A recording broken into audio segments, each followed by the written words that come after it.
JBN, we keep you informed. I am Michelle Jones, and in the news, St. Elizabeth Most Wanted surrenders to police. St. Elizabeth Most Wanted, Dwayne Sharkey Morrison, surrendered to the police following a series of targeted operations across the parish on Friday. Morrison, who is wanted for the murder of Everton Spence and was named as a person of interest in several other murders, shootings, robberies and break-ins committed in the parish. His surrender came after several coordinated activities by the police, which included targeting and snap raids in Barbary Hall and surrounding communities, round-the-clock covert operations, tracking his known associates, and other operational activities. Man killed in gun attack near Montego Bay Police Station. One man was killed and another injured following a gun attack near the Barnett Street Police Station in Montego Bay, St. James, on Friday night. The dead man has been identified as Dwayne Dixon of a Montego Bay address. The Barnett Street Police say about 8:30 p.m., Dixon and several other people were standing along a section of the street near the police station when they were attacked, at least by two men.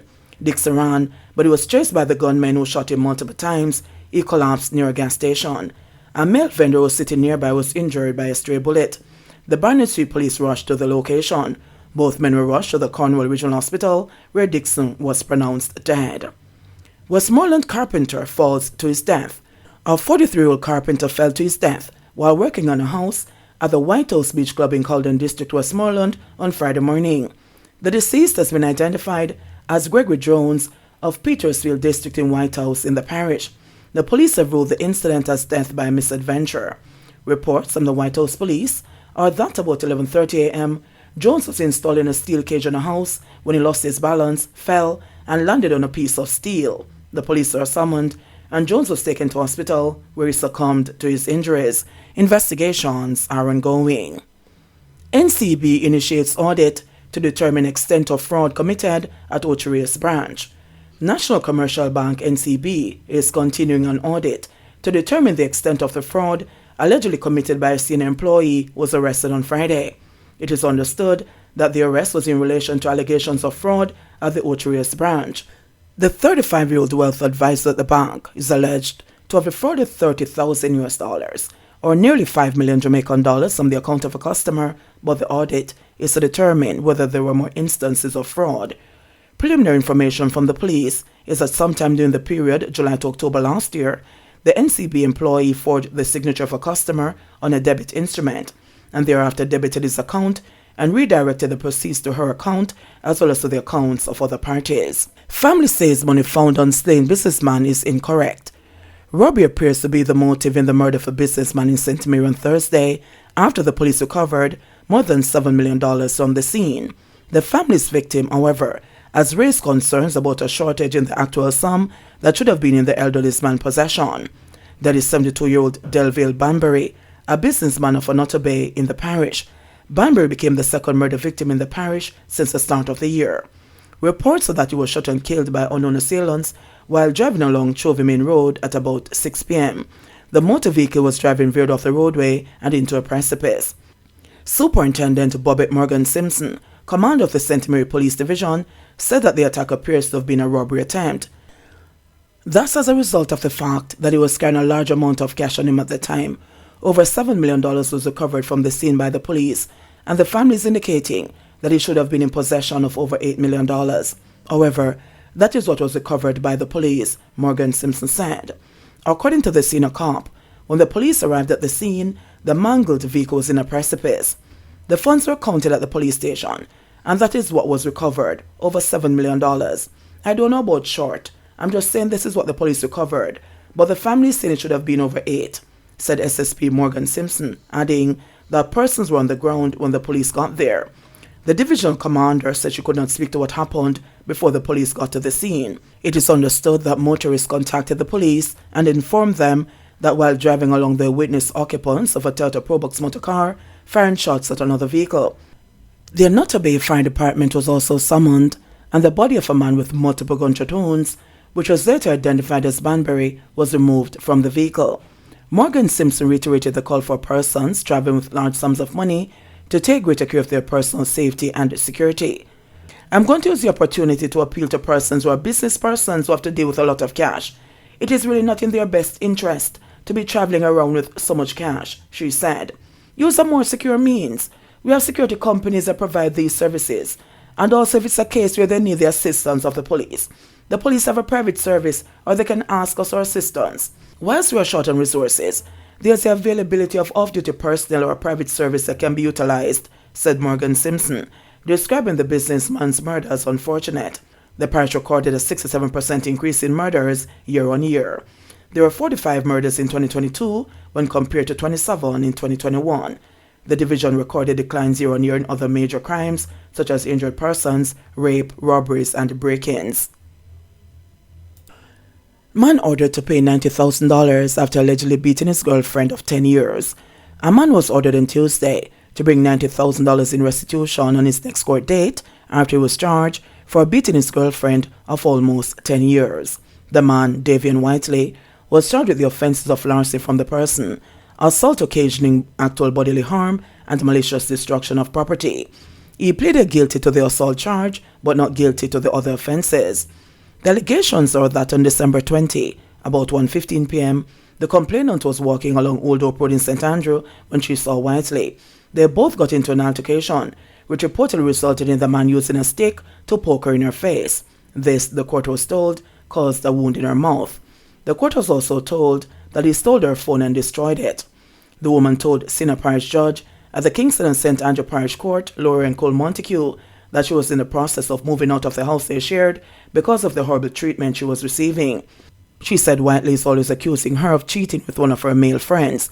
One day spotted the two of them talking and started an argument with her, which escalated to a fight. The woman went on to say that he then hit her in the head with a stick. The victim added that Whiteley allegedly used a plank and a stone to repeatedly strike her in her head, causing her to be hospitalized for 3 days. Continuing, the woman said Whiteley even denied paternity for her son because him mother say him can't breed nobody because when he did lick him drop out a tree and hurt himself, and therefore him infertile. Defending his action, Whiteley simply accused her of cheating on him with her male friend. Every time I see them, I see the two of them are drinking, he said. Whiteley was ultimately told to return to court for sentencing on February 27 and ordered to bring the $90,000. His bail was also denied on concerns of him interfering with the complainant. A fingerprint order was also made for him. Wanting to hear the other man's version of what occurred, since he witnessed the fight, the judge made an order for the man to appear before her on the next court date. MP to secure social housing unit for teenage burn victim.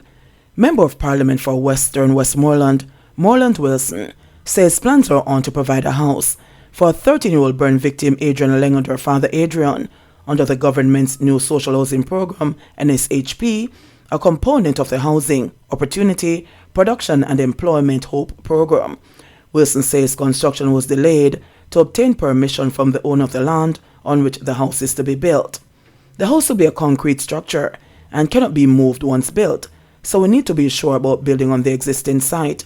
That is what is holding up the construction, he said. He said that during the discussions, Adrian's father had indicated his preference to have the house constructed at the existing location, despite suggestions of another location in St. Elizabeth. We're in the process of sorting out all of this, so construction of the house can begin, said Wilson. The government's NSHP initiative was conceptualized to improve the living conditions of Jamaica's most vulnerable citizens by providing quality, affordable, and sustainable housing. Among the other considerations for selection is for persons with severe health issues. When Adriana returns, she'll have nowhere to live, he said in a telephone interview from Boston earlier this week. But Wilson said while the unit would not be ready before their return, they would have a home. I've been in constant contact with the family, and I'm doing what needs to be done to get housing for them. $250 million Port Maria Fire Station officially opens. The new Port Maria Fire Station in St. Mary, built at a cost of $258 million, was officially opened and handed over on Friday, bringing improved fire and emergency services to more than 100,000 Jamaicans. The brand new facility, spread over a 4-building compound, can accommodate up to 80 firefighters and boasts an administrative block, engine bays, male and female dormitories, a conference room, 2 fire trucks, and emergency management services. It will serve 48 communities in and around the St. Mary capital. Prime Minister Andrew Holness, in his address at the ceremony, said that significant investment has been made in the provision of a well-built facility that will serve this community for years to come adequately. We're expecting that with this new facility, the morale of our firefighters will be improved, their capabilities to respond will improve, the relationship between firefighting services and the community will improve, and the entire township or parish capital will feel a renewed sense that Jamaica is paying attention to their needs, he noted.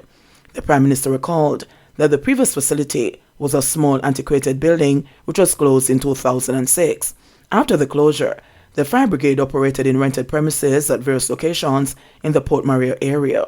Finally, in November of last year, the fire brigade moved into its new permanent modern home where we are today, he pointed out. The Prime Minister noted that the construction of the new fire station is part of the government strategy of building resilience.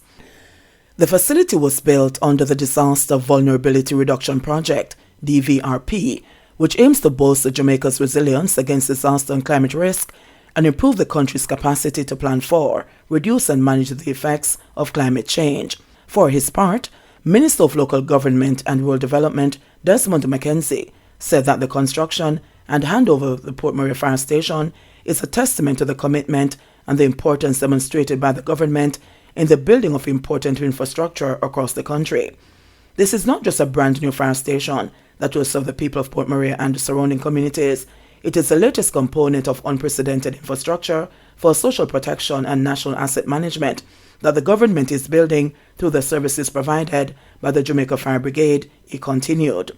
The $580 million JFB Area 4 headquarters in Montego Bay, St. James, and the $162.6 million Yalos Fire Station in St. Thomas, also built under the DVRP, were handed over last year. Minister McKenzie said that every fire station in Jamaica now has at least one functioning fire truck, and last year, some 189 recruits joined the organization. This agency continues to be a beacon of reliability and credibility in the eyes of the Jamaican people, McKenzie said, while imploring citizens to do their part and take greater personal responsibility in achieving a sustainable reduction in fires. The Port Maria Fire Station was completed over 3 years, implemented by the Jamaica Social Investment Fund, JSIF, in partnership with the Ministry of Local Government and Rural Development. The DVRP is funded by a loan from the World Bank. In sports news, Sunshine Girls level England series. Things are all square between the England Roses and the Sunshine Girls after the visitors ran out 61-58 winners in the second game of a 3-test series at the Copper Box Arena in London earlier today. The Sunshine Girls had to come from not just a game down, but had to overall an 18-12 first quarter deficit to lead at halftime.